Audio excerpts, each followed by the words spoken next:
Yes, Parliament is working very hard to discuss and pass the budget estimates and finance bills because the financial year is coming to an end in 8 days' time and we'll be on to a new financial year. These conversations will continue happening. For now, we want to talk about access to government procurement opportunities, AGPO.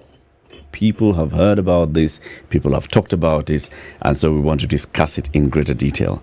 Our next guests are going to help us have this conversation. Diana Gichengo is the National Coordinator at the Institute for Social Accountability, and Charity Komujurizi is the Monitoring and Evaluation Coordinator at the Africa Freedom of Information Center, which is based in Uganda. Good morning, ladies. Good morning. Welcome to Kenya's biggest conversation, Charity. Thank you. I'm glad to be here. Karibu sana. This is the hot seat of the Situation Room. What are you occupying now? It's a good one. Is it warm enough? Yes, it's warm enough. Very good. It's cold out there, isn't it, Diana? Very cold. I hope it gets warmer here. Yeah. You know, when Parliament passed the finance bill, even the weather thought we are already into July. So the July weather came forward and it started. Why? All right, let's get into the conversation. Improving access to government procurement opportunities by women in East Africa. So yes, we know in this country there is the AGPO, which says 30% of government procurement is reserved for special interest groups, women, persons living with disability. Now, TISA, you've been doing some work on this in association with the Africa Freedom of Information Center. Tell us about the work that you've been doing on this, and then we'll talk about the findings that you have come up with. So as TISA, since 2016, we started working in a number of counties because the AGPO, or the special lot of procurement, is something that has been going on in the country, introduced by President Kibaki 2005, and then particularly since the new constitution, then it was formally set aside in law.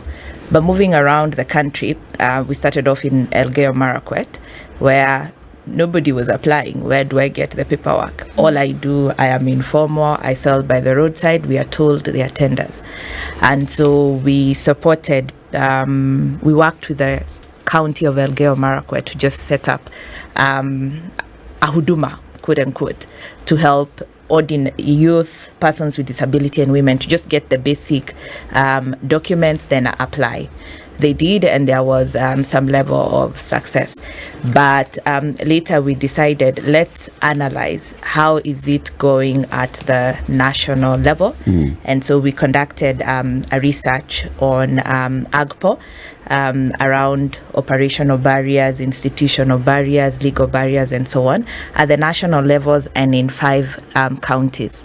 The counties were Kwale, Bomet, Nairobi, Kisumu, Trans Nzoia, 6 actually, Trans Nzoia and Isiolo.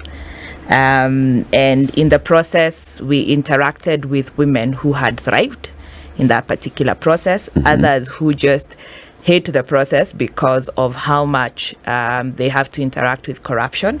And then we also interacted with women who had given up because they had not been paid for 3 years, 7 years. So they are facing auction. So they have vowed, I'd rather be at home, hawking things daily, or let me work with a church or something else. There is no way I'm going to trade with business. But in some counties, we saw, particularly Trans Nzoia, we saw very, very organized women. There's a women leaders caucus, women in business. So for them, they don't joke. Any tender shows up, they remind the county executive officer, we are here. Give us our 30, and even in the 70, we belong as well. So in that county, we are at the tenders for the county. We met at the total, cumulatively, is 60%, and will so be 60% of the county government tenders have actually gone to women. Women in Trans Nzoia, but in other counties, we are still struggling. Okay. Yeah. Did you choose these counties randomly? Not very randomly. Some were counties where we had worked in. One, we wanted to ensure that we had at least 2 counties with an urban feel. So that's why we chose Nairobi and Kisumu. Then, based on different forms of marginalization, there was Kwale to cover the coast region, and Isiolo to cover the Asal, the arid areas. Trans Nzoia, a mixed county, to cover the upper North Rift, and Bomet to cover South Rift. Trans Nzoia sometimes helps us to cover the western region as well. So that was our thinking. We sampled them deliberately, that way they could give us some sort of national feel. Right. Yeah. Would then that translate to others seeing how it worked, and then with the possibility of them picking it up and then mimicking that process? Yes, we plan to pick the best lessons, the best practices that we have gotten so far, share them, one, with the Council of Governors, and that way they can be replicated across the other counties. But because we still need to do a bit of advocacy, in the next phase we are going back to the people with their findings. We conducted this before the elections, so we have new governments in all these counties. So it would be a follow-up and trying to build on what was established where it is strong. So we hope to get a model, but there are also critical reforms that must happen at the national level. Yeah. Where does your organization come in, Charity, in all this, and what does it do? Okay, great. So the Africa Freedom of Information Center partnered with TISA to conduct the study that assessed the barriers and possible solutions to the participation of women-led businesses into public procurement. This came from the fact that over 60% of government funds are spent through procurement, but less than 1% of women-led or owned businesses participates in public procurement. So with support from the IDRC, we launched this study. And it is in 5 countries, which is Uganda, Kenya, Tanzania, Rwanda, and Ethiopia. And of all the 5 countries, Kenya emerges as the model country. Allah. Yes, you look surprised. Model, That's the proverbs. model for what exactly? For having a policy that is trying to promote women's participation into public procurement. Okay. So first of all, the fact that we have a policy, that's a big And a step. program. There's a policy, that's a big step. And a program. The policy is being implemented, there's a program, that's a big So step. the details beyond having a policy and a program is a different story. Okay. Yes. But the fact that you have a policy, You're ahead. of all the 5 countries that this study was conducted, Kenya has been perceived as a model. But yesterday, the 2 days I've been around speaking to the beneficiaries, Yep. I said, I have a different perspective now. Okay. Now, if you look at the operationalization of a policy and program, let's come into reality. Like we say in Kenya, vituko ground. Talking to the would-be beneficiaries of this policy in Kenya, the women and persons with disability, the marginalized, and comparing with those other countries, how do we fare? In the absence of a policy, are the other countries actually giving women and persons with disabilities those opportunities and allowing them to participate better in government procurement? I'll start with a proverb, if I'm allowed. Yes. Oh, yes. You can even incorporate yesterday's program. Yes, from my region, is that they're given the feathers. The women here are given the feathers. Not the chicken. And no, yes. So it's the ant. We eat ants. So instead of giving you the real ant, they're given the feathers. The termites. The wings. Kumbe, kumbe, Not kumbe. the termites. So Ants. we can So give them the wings. you can compare it to grasshoppers. Yes. So instead of giving you a real grasshopper, where the meat, you're which are given the protein. the wings. Yes, Yes. you're given the wings. We call it byoya byanswa. Okay. So that's the feel that I Is get. that the reality though? That is the reality from the beneficiaries that we have spoken to. Okay.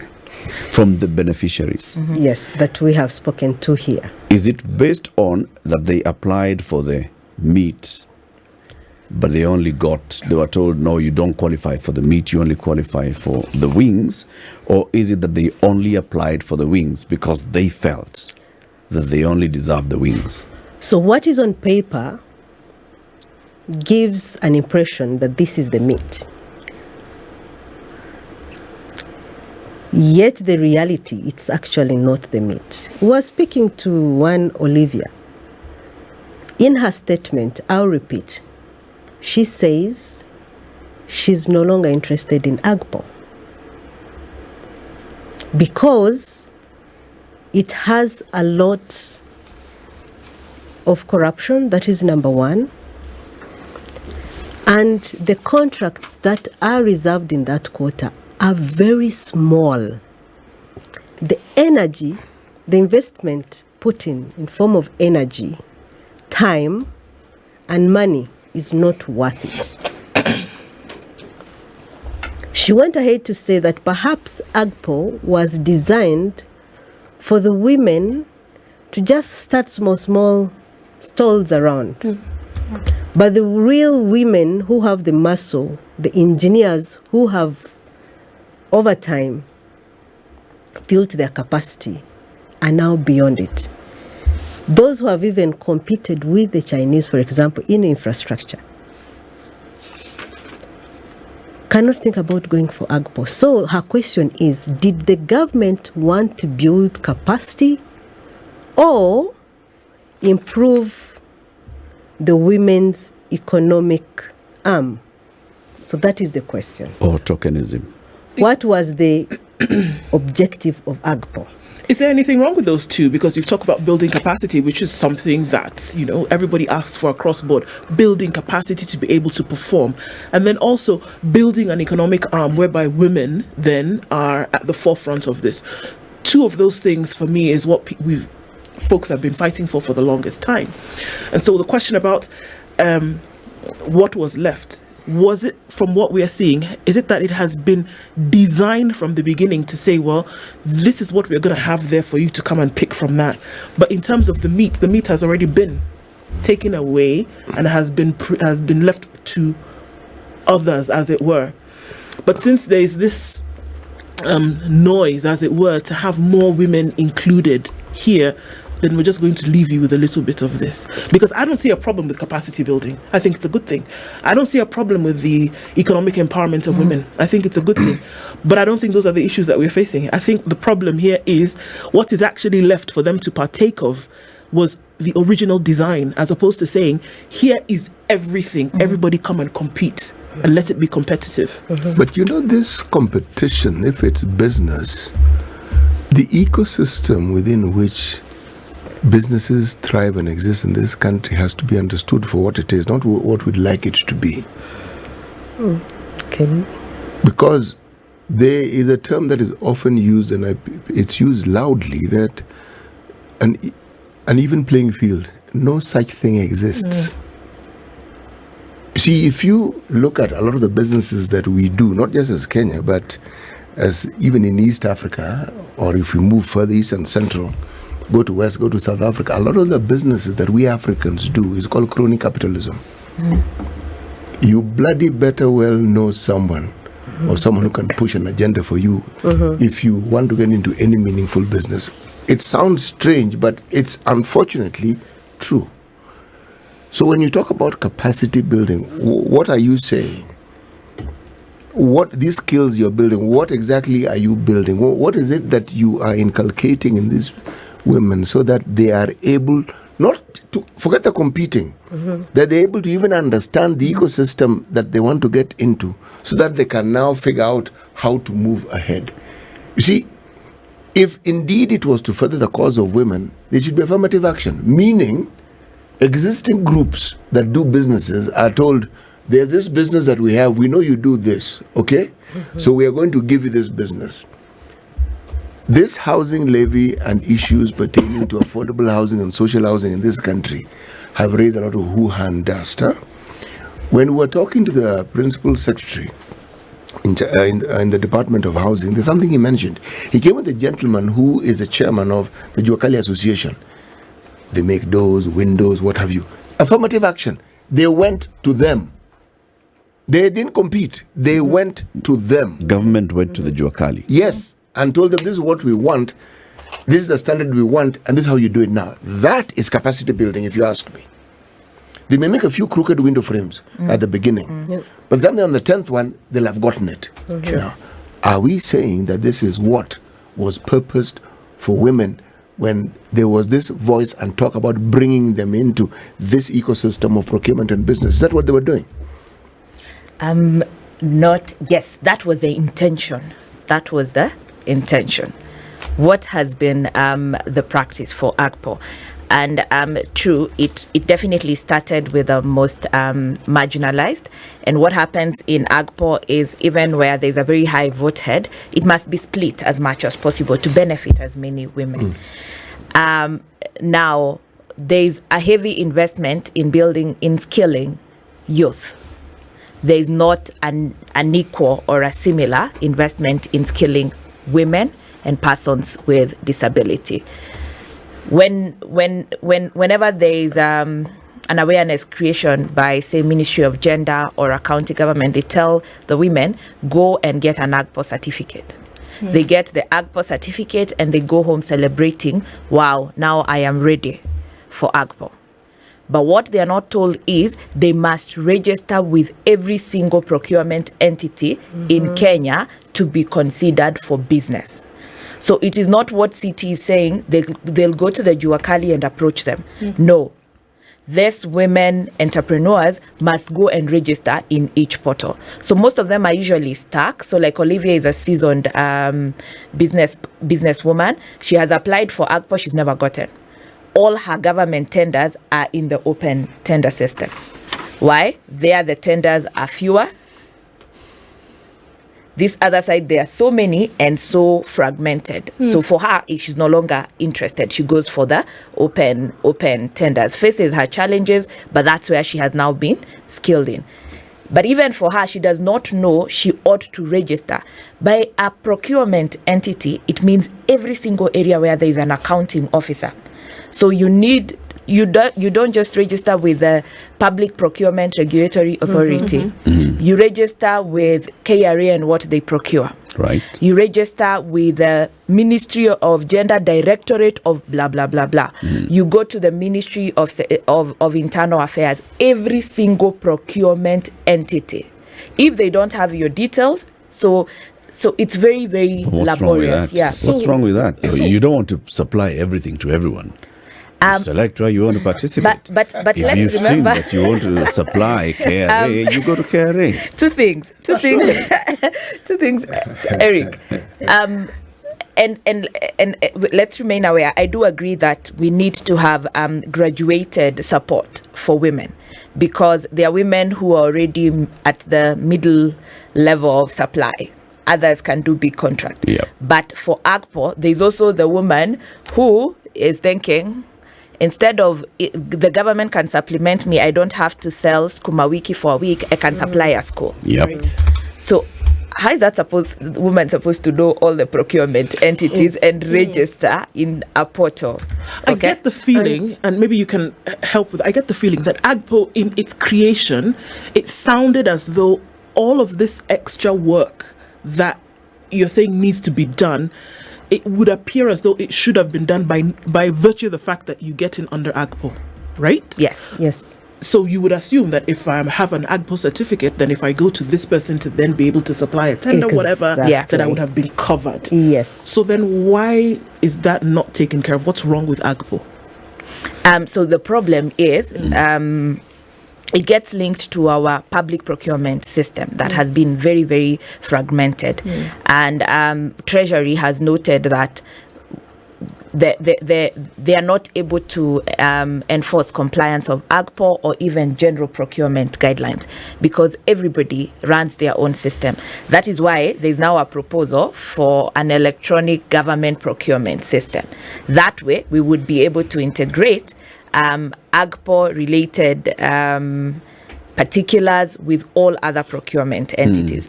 But there's also what CT is saying, chronic capitalism. There's just resistance to be part of this AGPO. So if we can go around it, the better. So if we make it difficult for AGPO certificate holders to get into a procurement system, the better. That way we can manipulate it and work with the people we are used. Want to yes, yes. Let's take a break. After that break, I want you to tell me how different that whole application process is from pre-qualifications that are done by all procuring entities. You're supposed to apply for pre-qualification Yes. at a certain point at the beginning of the year, whether you are in AGPO or not. Or not. Okay. Let's talk about that shortly. 26 minutes to 8. Today, we are discussing improving access to government procurement opportunities. That's AGPO by women in Eastern Africa. Charity from the Africa Freedom of Information Center, talking about AGPO, access to government procurement opportunities by women, not just in Kenya, but across East Africa, after a study that was conducted by the two institutes and supported by other organizations, where they were looking at how this is working. And there's something that you mentioned, Charity, which is when a procuring entity basically announces and advertises tenders, there are those that are earmarked for the marginalized. Is that what is supposed to happen? Is that what the law says? That whenever you have this, then you should say that this one is specifically going to have preferential treatment for women and persons with disability, people who are registered under AGPO? Yes, that is what happens, and that's what it is. But these are 30% of the procurements that a procurement entity selects. But the interesting bit is that these procurements are of the lowest value.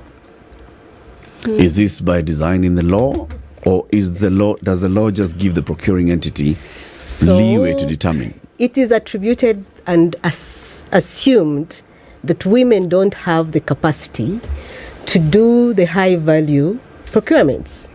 So they are given the low value. So go on.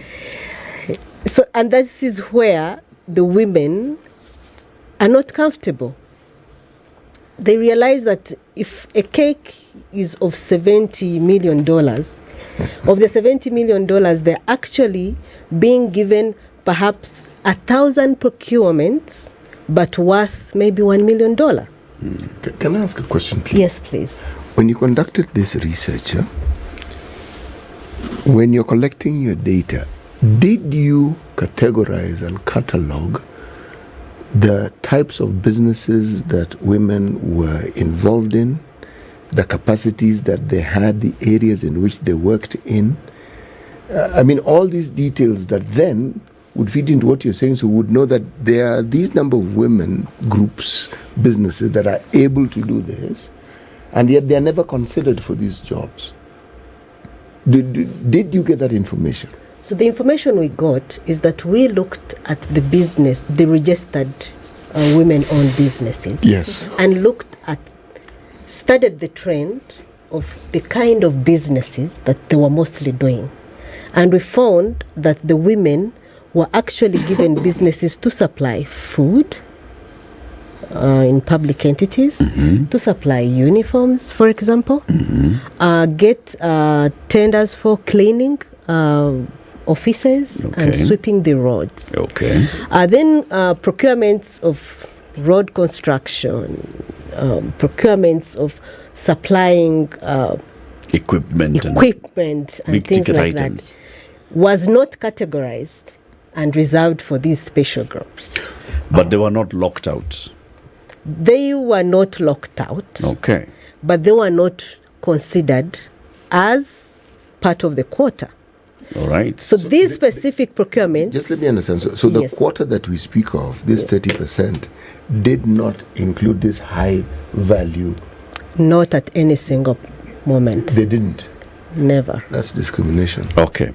From the companies and the businesses that you sampled, of what percentage has the capacity for those big ticket items? How many organizations? Tell me that you sampled 1,000 organizations that are registered under AGPO. They have got the AGPO certificate. All right. Of these, the ones that actually are looking to do this kind of business of building roads, building dams, supplying medical equipment, importation of large machinery and all, 40% actually have this capacity. Actually, And this 40%, only 1% has participated in a tender and won. Do you have those kind of figures? Of all registered businesses in Kenya, 48% are women-owned businesses. 48% of registered business. Yes, are women-owned. Okay. So that's business across board. Yeah. Yes, Whether it is this or that or the other, but business in general. are women-owned. Yeah. So it is anticipated, or it is assumed, that the 48 are supposed to be benefiting and competing with the general. Actually, no. I'm going to tell you why no.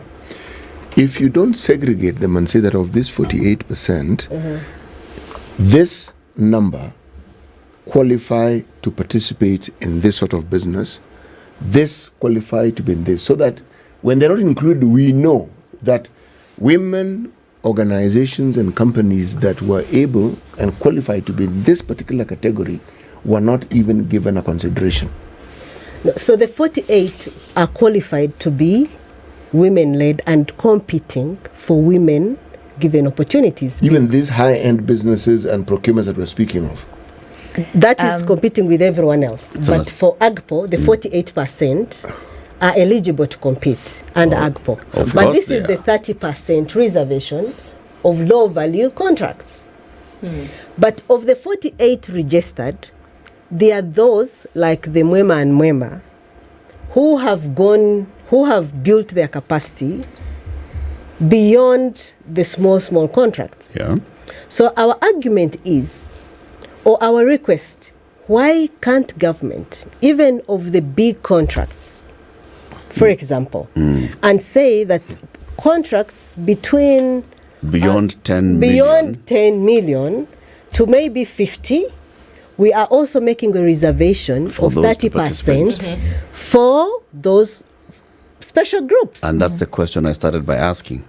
The Mwema and Mwema that you came across, Yes. how many of those companies that have an AGPO certificate qualify for those big ticket items or have the capacity to deliver on those big ticket items? Because if you have the numbers, then we can say, we have 7,300 companies that are women owned that qualify to build dams, that qualify to do these big ticket items, but they are not considered because this procurement is actually not factored into the 30% AGPO.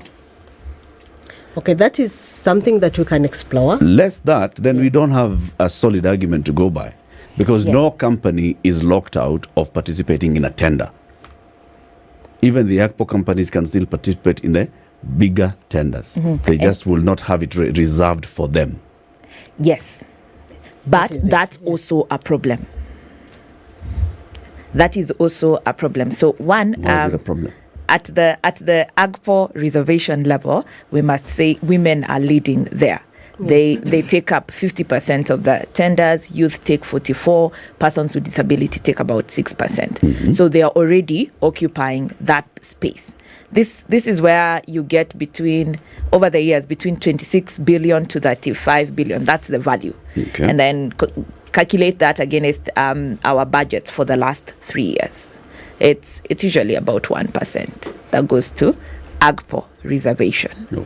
Okay. But once you do that particular reservation, and why we have AGPO is because of the historical marginalization of these three categories. Okay. They therefore cannot compete effectively. It's what CT said. It's not a level playing ground. There will be obstacles. So let's take, for instance, the construction industry, where a high value tender is anything from 500 million upwards.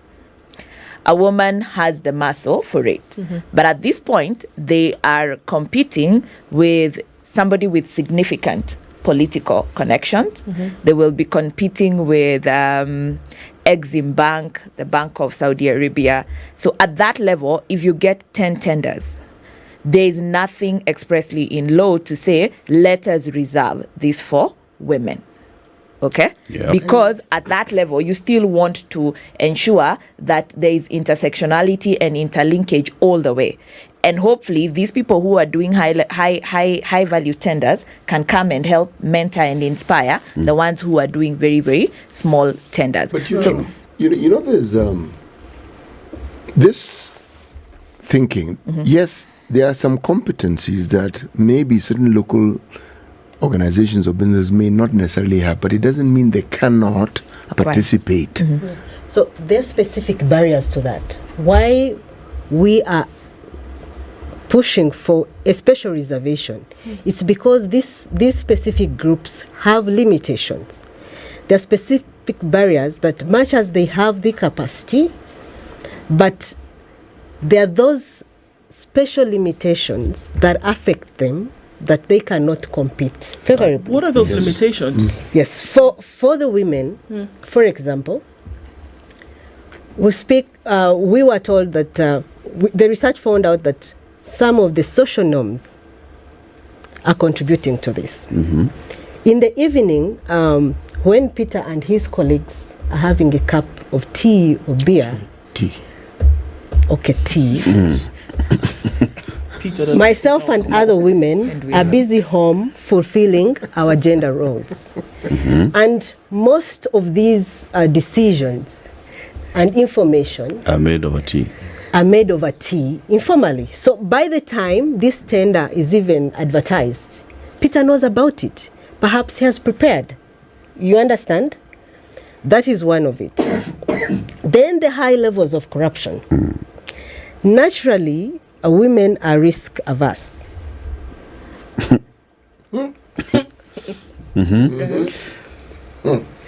You don't seem to agree with me. in business. Then the corruption, and the corruption for women comes in two forms. The monetary corruption Yes. and the sexual favors. Okay. This cuts across all regions. So the corruption to get even information about the tender, for me to tell you that actually in my department, I'll be advertising about this. I want Kintu Kidogo. Even the corruption to even get you paid. The delays in payment.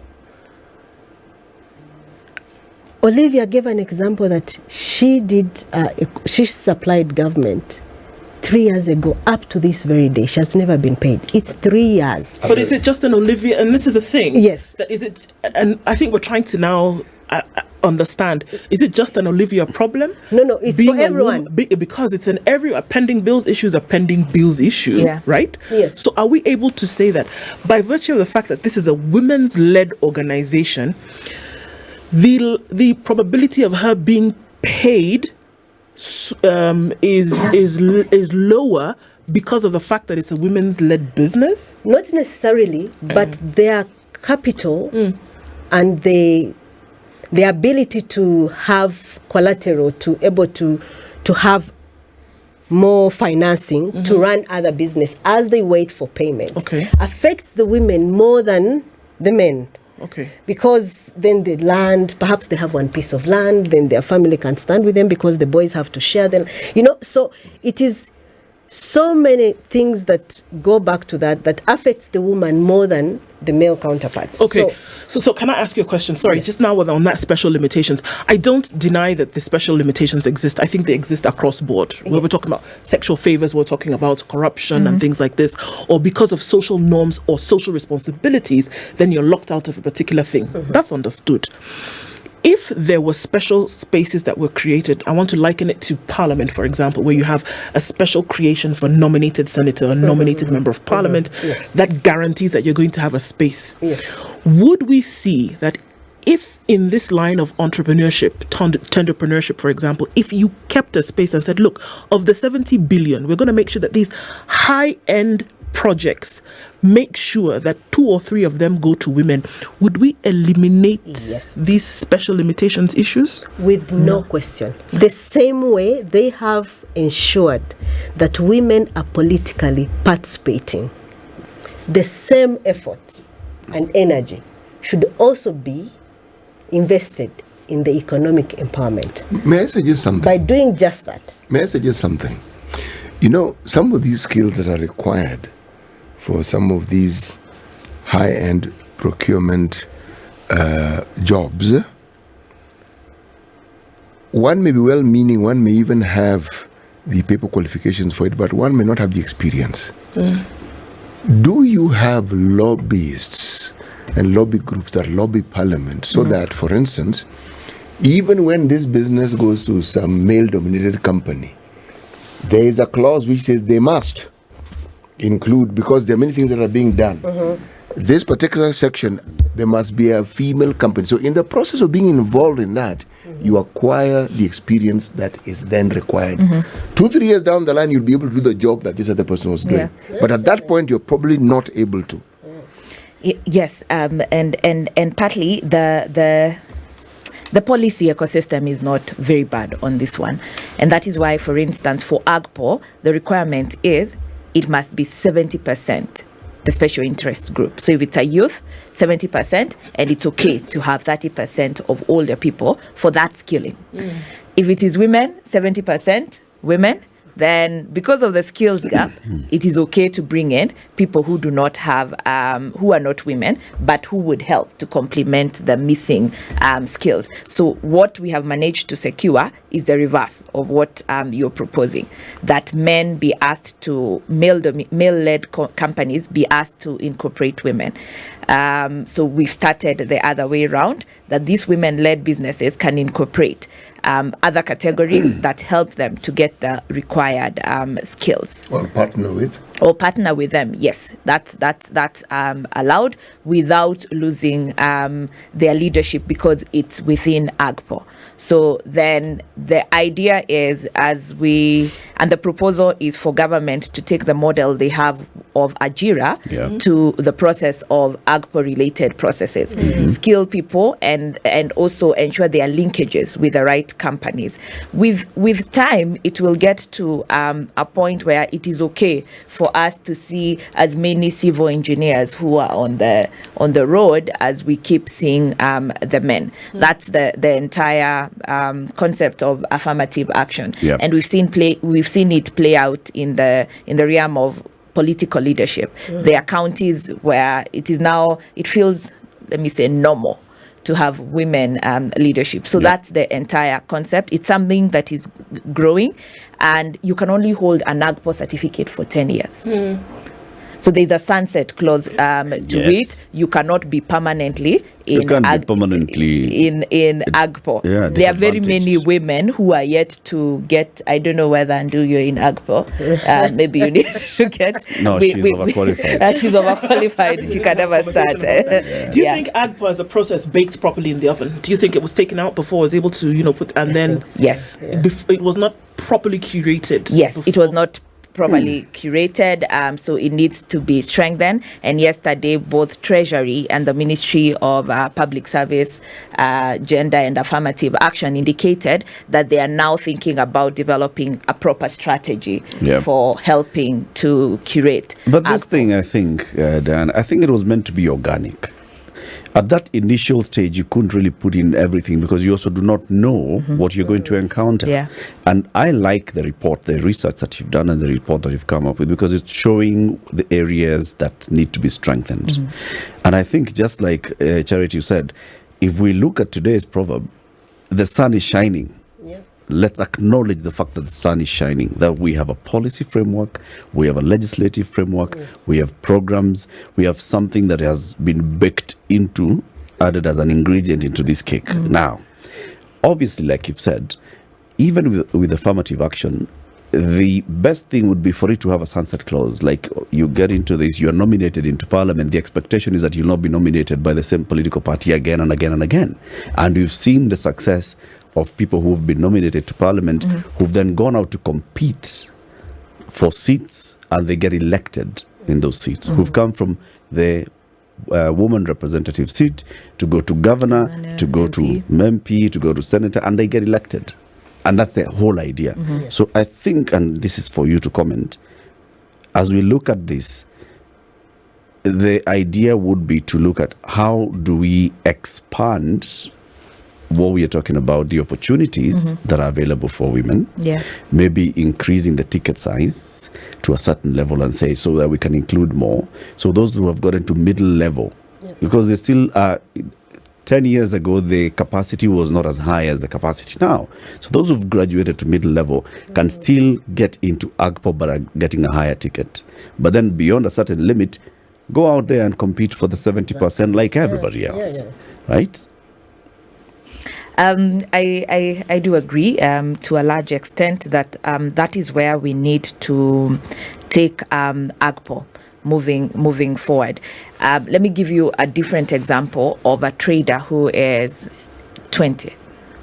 She joined AGPO and she started bidding for government projects. She did very, very well within a span of 2 years, and she was enlisted into AGPO for international trade.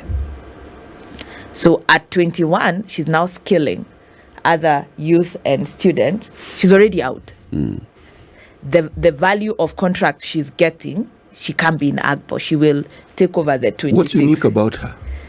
I think it's the amount of support that she was able to get from her school.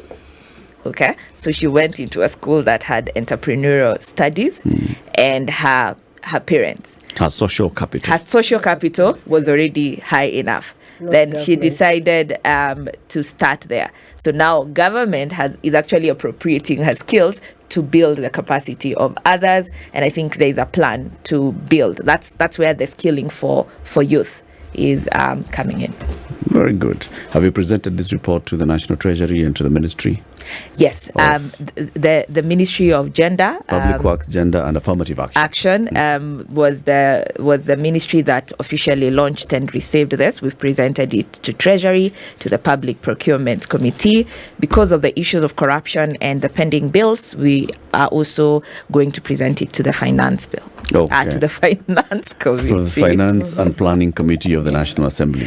Yeah. Okay, Sawa. Thank you very much, ladies, for coming in. There's Thank an you. interesting suggestion that why can't this AGPO also apply to private sector NGOs and INGOs, since A it good is a one. Kenyan law. That's a good one. Yeah, we'll have it. We'll continue these conversations. Yeah. Diana, thank you very much for joining us. Diana Gichengo, National Coordinator at TISA, and Charity Komujurizi from the Africa Freedom of Information Center. Good morning. This is the Situation Room, the only way to start your day.